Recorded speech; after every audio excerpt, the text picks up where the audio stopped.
আমি চাকৰি সূত্ৰে মানে আমি দুইজন গুচি গ'লোঁ, ল'ৰা ছোৱালীও স্কুললৈ গ'ল।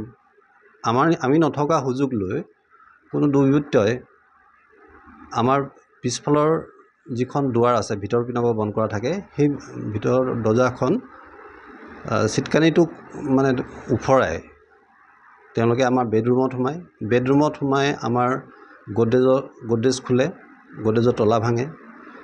তলা ভঙাৰ উপৰিও আমি লকাৰত সাধাৰণতে আমাৰ গহনা পাতি, মাইকী মানুহৰ গহনা পাতি ইত্যাদিবিলাক আছিলে, ল'ৰা ছোৱালী ভাগৰো আছিলে। এই গহনা পাতিবিলাক তেওঁলোকে সম্পূৰ্ণৰূপে লুটি লৈ যায়। আমি থানালৈ গ'লোঁ দুইজনে। থানাত ক'লে বোলে আপোনালোকে এজাহাৰ এখন দিয়ক। তাৰপিছত পুলিচ টিম এটা আহি পিনি তেওঁলোকে ৰেকৰ্ডিং কৰি লৈ সম্পূৰ্ণৰূপে তাৰপৰা যায়, আমাৰ ঘৰৰ পৰা যায়।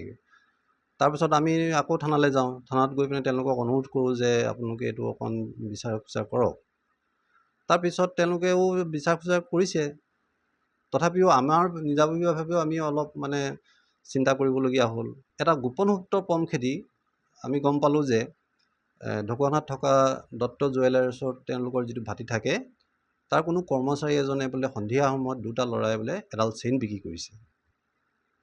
সেইটো মোক খবৰটো সেই দোকানখনৰ আন এজন ব্যক্তি আছে, সেই ব্যক্তিজনে মোক মোৰ সম্বন্ধীয় ভাগিন ল'ৰা এটাক খবৰ দিলে বুলি কৈছে।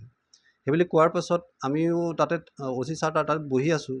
তাৰপিছত তেওঁলোক অলৰেডি গ'লেই। যোৱাৰ পাছত তেওঁলোকে ল'ৰাজনক ধৰিলেগৈ। ল'ৰাজনক ধৰাৰ পিছত মানে তেওঁক ফোন বাজেয়াপ্ত কৰিলে আৰু তেওঁ য'ত থাকে তালৈ তেওঁক লৈ গুচি গ'ল। বিনয় সূত্ৰধৰ ল'ৰাজনৰ নাম। তেওঁ তাত এই শ্ৰমিক হিচাপে কাম কৰে। মানে তেওঁলোকে দিন হাজিৰা হিচাপত কাম কৰে, দত্ত জুৱেলাৰী।